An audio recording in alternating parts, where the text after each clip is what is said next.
Welcome to the Dr. Nikki Starr Show, a podcast to support you in your spiritual awakening and personal development. As a spiritual teacher, healer, and intuitive coach, my intention is to empower you to live your ultimate potential and your ultimate life. As a former medical doctor and mystic, my role is to bridge the gap between science and spirituality to support you in understanding more of your multidimensional aspects. I share on a diverse range of topics, and it's all to support your greatest becoming. My mission is to continue reaching millions of people for the healing and awakening of humankind for the creation of the new earth. Thank you for being here. Hello, everyone, and welcome to another episode of the Dr. Nikki Starr Show. Today, I have here with me my friend Preston Smiles, and we met back in LA it was 2014. I remember Preston was single. We were at Orrin Harris's legendary Souls party, and he was like in some kind of group with Mustafa and Allison. It was like the Love Tribe or something. What was it called? The Love Mob. The Love Mob. And I just feel like since the day I met Preston, he's been like this preacher of love.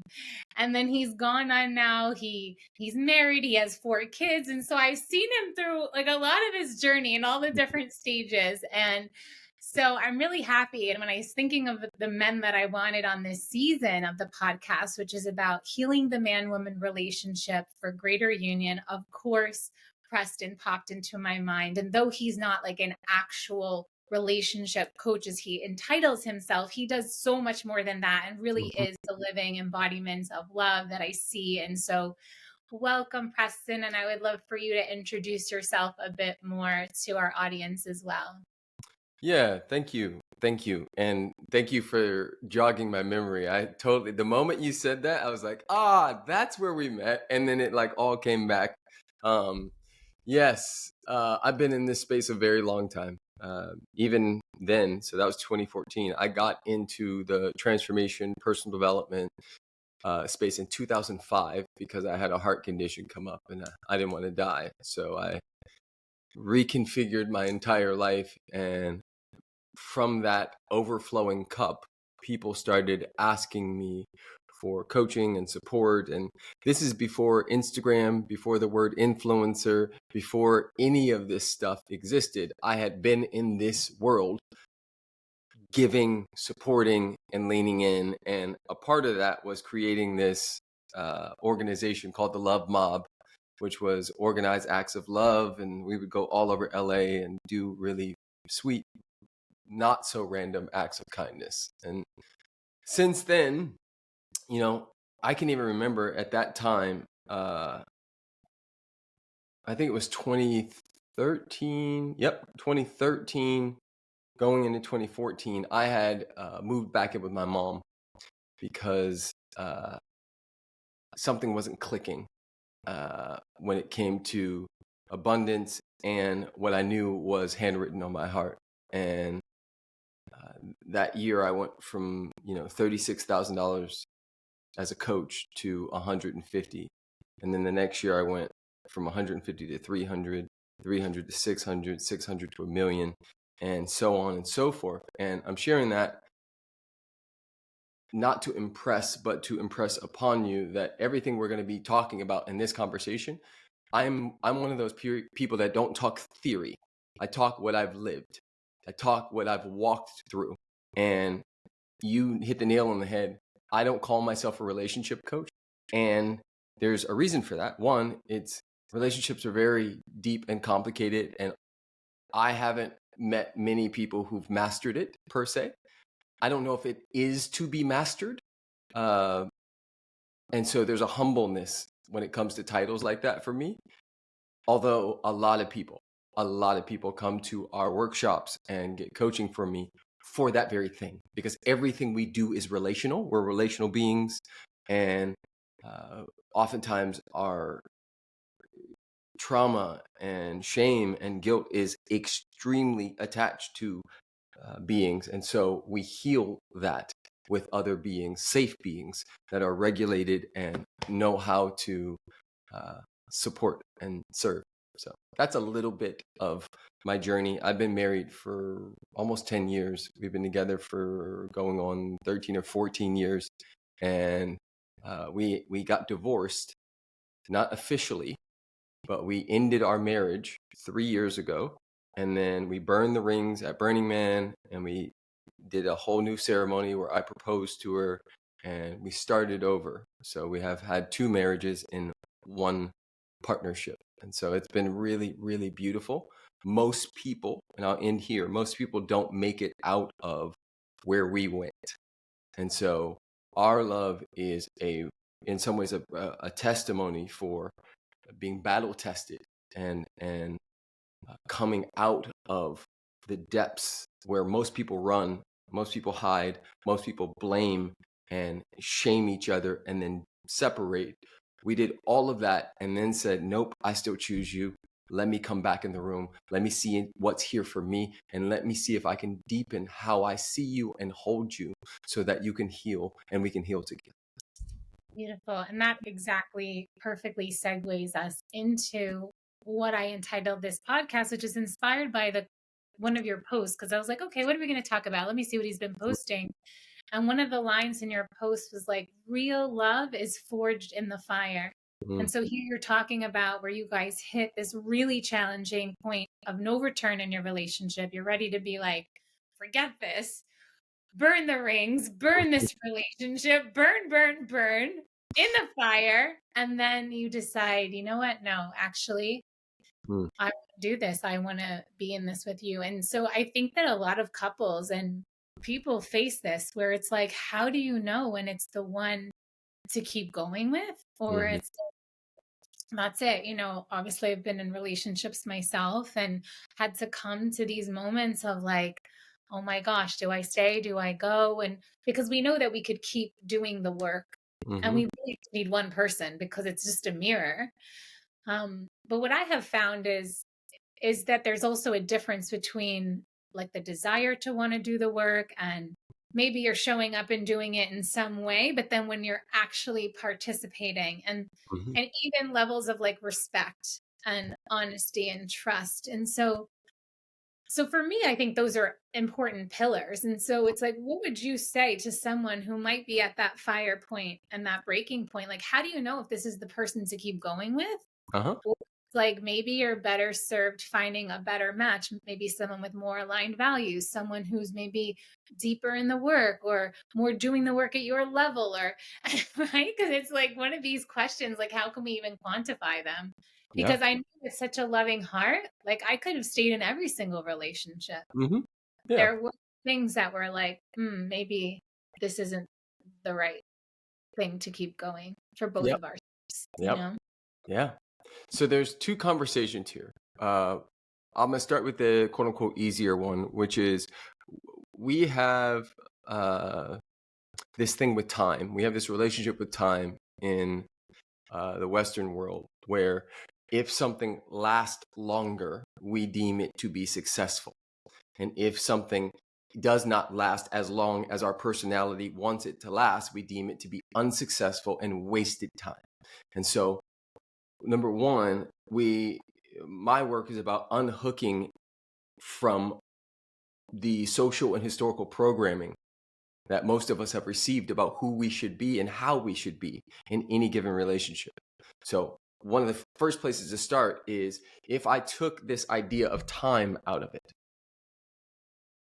Because some people stay because they've invested so much time, right? And some people stay because they don't want to look a certain way to their friends and family because it hasn't been long enough. So they stay in, right? So that's one. Number 2, and this is the one that I think will be extremely valuable for anybody who's in one of these positions. Leave at the top, not the bottom. So what happens is we get into relationships and they start to mirror things that we don't like. We don't like about society. We don't like about ourselves. And we create this toxic scenario, not a toxic person, but a toxic scenario, a toxic combination. And so when something gets toxic, what we typically want to do is run away from it and and as fast as we possibly can. And there are degrees and scenarios where that's exactly what somebody should do. If it is physical abuse, even emotional abuse, like full actual emotional abuse, and not two people psychologically gaslighting each other, trying to hang on to the victim side. In our workshop, The Bridge, we will start by sort of setting up these presuppositions, and one of them is about the drama triangle. And we'll say, hey, this whole process, you're going to want to assign people to the hero role, usually yourself. You're going to make somebody the villain or the perpetrator, and more than likely, you're going to make yourself also the victim and or be the hero to save the victim. And we're going to ask you to step out of the entire triangle and just ask yourself, what's here? Is it useful? And how did I create, allow, or perpetuate what I'm currently experiencing? So there's that. Now, with all of that said, when clients and people come to me, I say, hey, yes, leave. But leave at your best, not in the wound. Leave best friends. Leave connected, on fire, in love, knowing that you lifted every stone. And that was the thing for me with Alexi and I. We had this moment where I'm like, a friend of mine who's in my men's group, John Wineland, asked me, have you loved her the way you want to? And I instantly knew I had not. I had not loved my wife the way I wanted to, because all of my personality, over-functioning, people pleaser, nice guy bullshit was in the way. And so I couldn't leave knowing that I didn't love her the way that I wanted to. So I told her this, we made a contract. Hey, let's step back in. Let's love each other where we want to. And then if from that space, we both go, this ain't it, or even one of us says, this ain't it, it's over. That's the portal I would ask people to step into. Yeah. And I'm even thinking of moments where relationships that did have this kind of on and off flavor. Mm-hmm. The reason why I always chose to go back was because I saw where I was like, I could have did better there. Mm-hmm. Mm-hmm. I contributed to that. And I was able to take radical responsibility. And when I was able to actually step out of certain relationships, it was because I knew, like, whatever had been the breaking point, I didn't contribute. Yep. Like, I showed up at the level of integrity that I would have wanted to be met. I gave them the space. I did all the things. And then it was like the thing that was just like, okay, I'm done. Yes. And I often say, like, I do feel like there's no right number of chances you can give a relationship. Nope. And I'll go as far as to say that every time there was this break and come back, the relationship was better. Yes. Every time, because we did learn. And so as long as there's this continued evolution and continued expansion, and we're showing up as love even better. Yes. And those wounds that cause us to sabotage the love are seen, and it's like, oh, okay, yeah, I did that thing. Okay, I see where that's coming from. Yes. And then the next time you're not doing that, right? And maybe it's something else. And so that's where I feel the fire makes the relationship better and the love stronger, because it's like, you're showing me parts of myself that I couldn't see by myself. That. Like, you're helping me uncover and love these parts that have so been wanting to love. And I can say that I spent a lot of time by myself on my personal journey, like my spiritual journey. But the things that I had to look at in relationship were never the things that came up in the years of solitude. Ever. Yes. Same. So I was coaching one of my groups yesterday, and this conversation came up. And I shared with him that if my wife would have checked all the boxes that I wanted her to check, then she would have been doing me a disservice, because she would have been validating the mask that I put on as a child to get my needs met. And so because she did not do what I wanted her to, she made me a better human. She made me a better coach, a better father, a better lover, a better husband, a better citizen in the world, like literally, because she didn't. That's where the beauty of sitting in it a little longer comes, because we're in this, fast paced, low tech, high tech, low touch society where we just swipe, right? Oh, you got one thing that doesn't sit well with me, done, get the fuck out of here, right? We just keep swiping. And there's something there's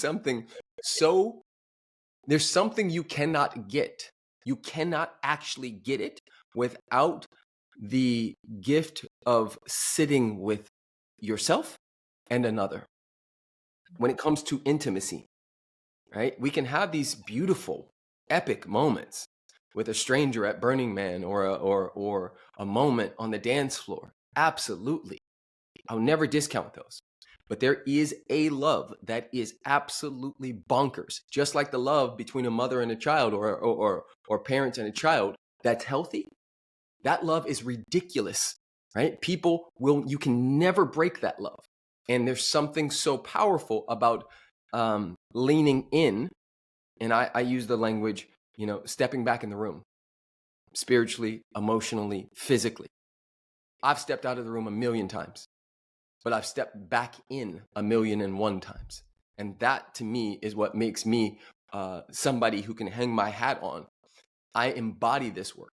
I don't just talk theory, right? When it's hard, what do you do?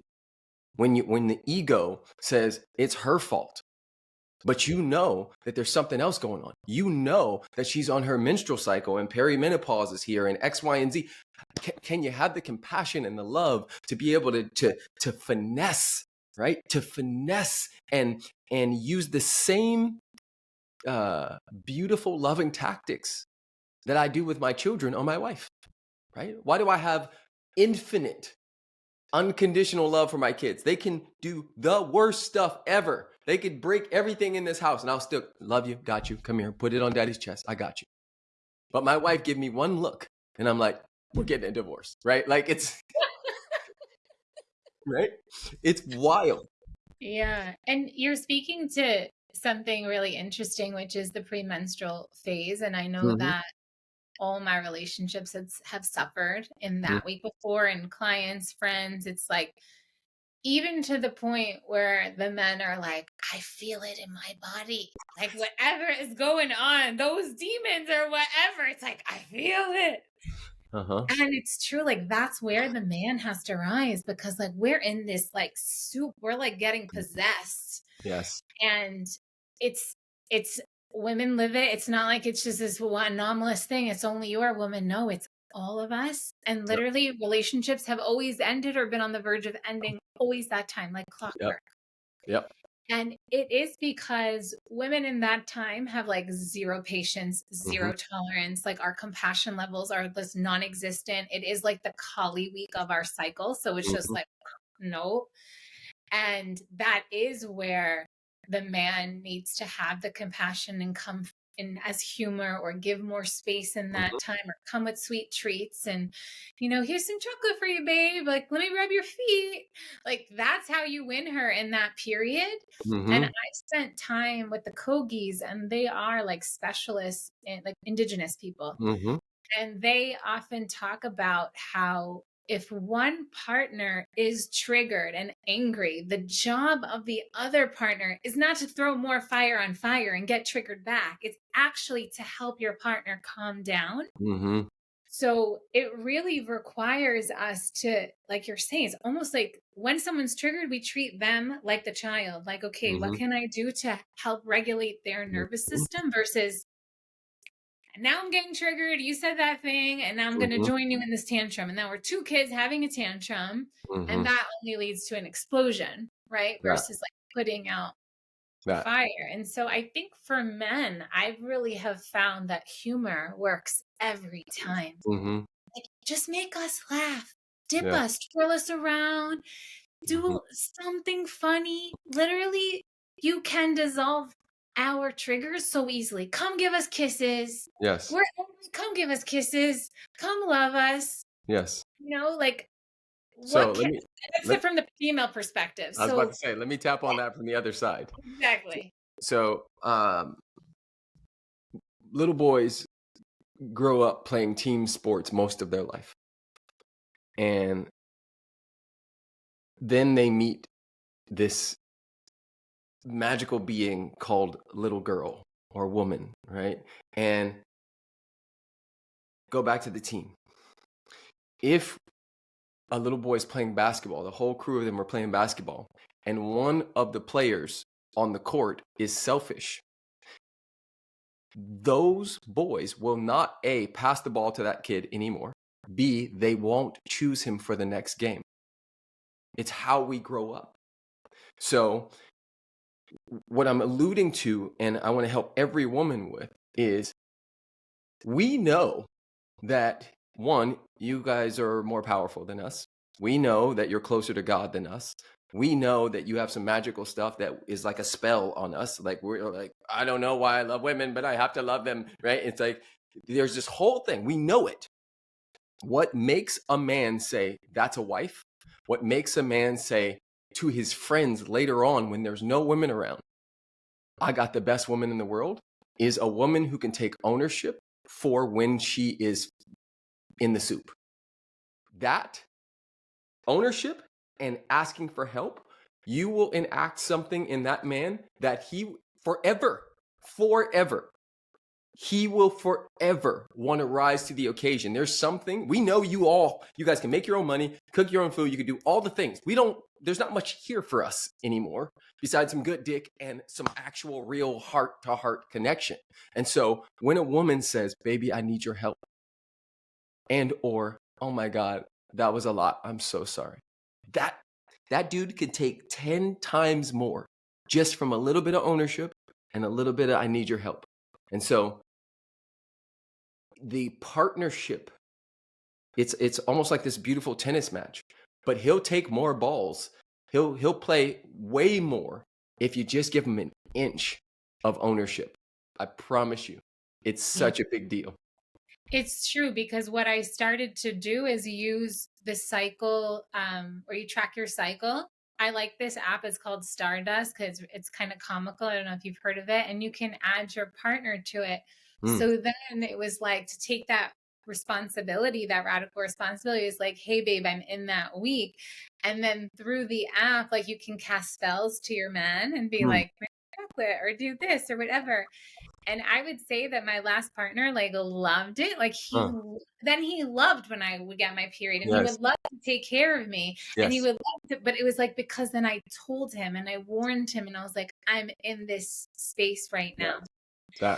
So these are kind of like how we can put the fireproof in, right? We can fireproof the relationship by doing things like this. And even throughout the cycle, you could even let your partner, and it would be funny too, if I would get like a little sassy, he would be like showing me like, oh, I'm looking on the app to see like, what's wrong with the month? And then it was a way to reflect to me, like, hey, man, your tone.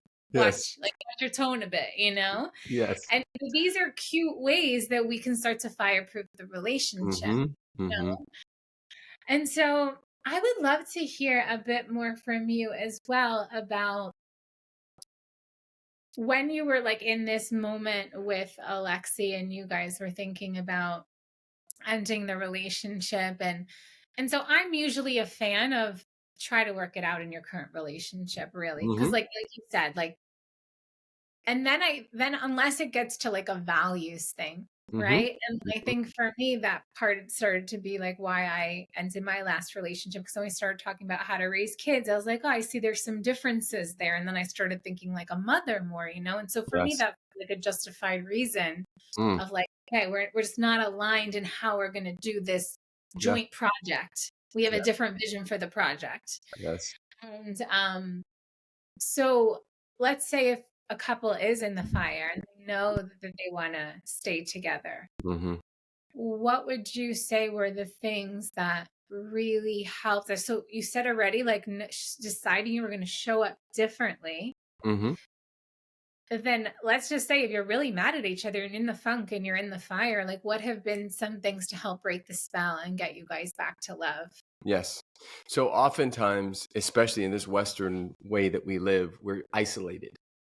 And so I think one of the most important pieces, especially when a couple is going through something really hard, is to get help, outside help. have someone else to hold that, right?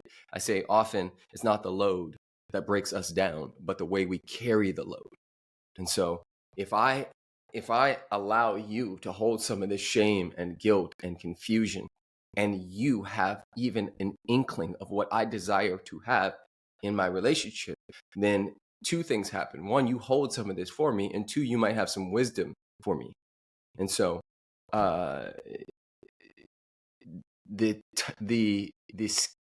toxic version of this is going to your single friends and having a bitch fest about each other, right? This is, you have to have safe and accountable people who see the highest and best for both of you, and right? who specialize in like That not just people who are subjective and that bitter or have an ulterior motive or want to see you unhappy because they're unhappy or not in a relationship. Yeah, exactly. yeah. The most ideal situation is get Need help. coaches, right? Yeah. A therapist, coaches, go to immersive experiences where you can be held in your mess. You know, this past weekend we had another bridge experience, and there was about 7 to 8 couples in there, and things come up in these spaces. It's an embodiment nervous system workshop that's very confrontive, and we had a moment where on, let's say, call it Friday, we were doing an exercise that was very charged, and this woman saw an aspect of her husband that she has not seen since they've been together 21 years. So for 21 years, this thing went away and it came back in the room.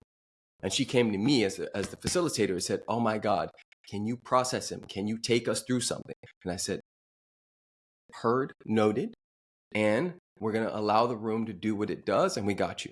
Right? So now come Sunday morning, something pops over here, something pops over there, and then all of a sudden, this couple has their opportunity. And not only do they have myself and Alexi and 40 other coaches who all see them in their highest and best, but another 50-something students. Everybody's in there crying. They're moving through some stuff. They're sharing truths that they've been hiding from each other for 20-something years. They're pouring into each other. It's this big, beautiful thing. And we've seen this so many times over the last 10 years of leading this work, that the power of the collective and the community, right? Even reflections. That man that was in there was able to see that there was dormant parts of him that had been hiding out, and he got to see it reflected through me and my fire and the dragon that I bring. And she got to see it too, and note how she had been, what's the word when you, not suppressing, but emasculating him. And so hire someone like you, get in a group program, get a therapist. To me, this is top tier. You want to get out of something, don't try to do it by yourself. Absolutely. And I would go as far to say, like, books and podcasts alone don't cut it. No. You really need someone who's going to help you see your blind spots. Like, I know even this week, when I work with people one-to-one, oftentimes within the sessions, we always have couple sessions if they're in a relationship, because they're evolving so quickly. And we looked at stuff that happened even before they got married, that it was still weighing with shame in their relationship. Yes. And the rapid fire of, like, you're avoiding the question, like having someone who's going to call you out on your stuff. Yes. And she was like, "Oh my God, that was so confronting and triggering." And I was like, yeah, but you guys needed to process that. It was like simmering at the bottom of your relationship, because you might try to have like ritual nights or talks together, but sometimes you can be really sneaky and really smart and get out of it or talk around it or not ask the question or whatever. And then the other person doesn't want to confront, doesn't want to create conflict. So yes, someone who can hold you to the fire and be like, "You're going to look at it. This is the shit, and you're going to look at it, and we're going to process it out now so it can be done. So Yes. I tend to be more stern mother. I mean, there's different types of coaches. I have many sides, and one of them is a stern mother. And I've gotten feedback from people. They're like, "You're the one that makes us look at our shit," and it's like, yes, yeah, because it's thinking. So if you finally clean it out, like, you're going to feel so much better, and all of those cobwebs, all of that stickiness, all of that can just be done. Exactly. So then the light can emanate, the love can shine through even more. So absolutely beautiful. So as we close out this episode, Preston, and we're going to move inside a bonus episode as well, we'll be going a bit deeper on a topic. I do invite you to share any last wisdoms about what we've talked about today, or this topic for greater union, or even healing the man-woman relationship, as well as closing out where people can find you. We're going to include all your links and everything as well, too. Yeah. I would say one of the core principles for me is you can't give from an empty cup. And what we tend to do is outsource our power and love to someone else. Say, hey, fill me up, fill me up, fill me up. And when that person inevitably drops that process, we want to blame them and point to them. And so working on your shame, trauma, guilt, and ultimately your nervous system is a gift back to yourself. It's a gift back to your partner. It's a gift back to your relationship, and it's a gift back to the world. Work on you. Fill your cup. Get so deeply entrenched and in love with you. Everything you desire from that person, give it to yourself, but like for real. Not just like checking boxes, but orgasmically allowing yourself to fully be in what you choose and nurture you, love you, connect with you. And what will happen is that all that weight that you were dropping on your partner will feel a little lighter for them, and more than likely they'll do the same. And so there's this unintended consequence of filling your own cup, that overflow starts to pour onto their side, and they get to see the demonstration, right? The era of information, transformation, absolutely, but demonstration is the key. That is where we all get to live if we want to see a different world and a different relationship. Yeah. And what I'll add to that too is sometimes we need to give to our partner the thing that we want to receive. And that's the demonstration. So like, when in doubt, in those challenging moments, give what you want to receive. Facts. See how that shifts things. Yep. So I'm one of those people that if you find me, you find me. If you don't, you don't. If you look on Instagram at Preston Smiles, and thebridgemethod.org is the workshop, the immersive workshop that my wife and I do all over the world. Beautiful. Thank you so much for being here today, Preston. And we'll see you all inside the bonus content. Bye for now.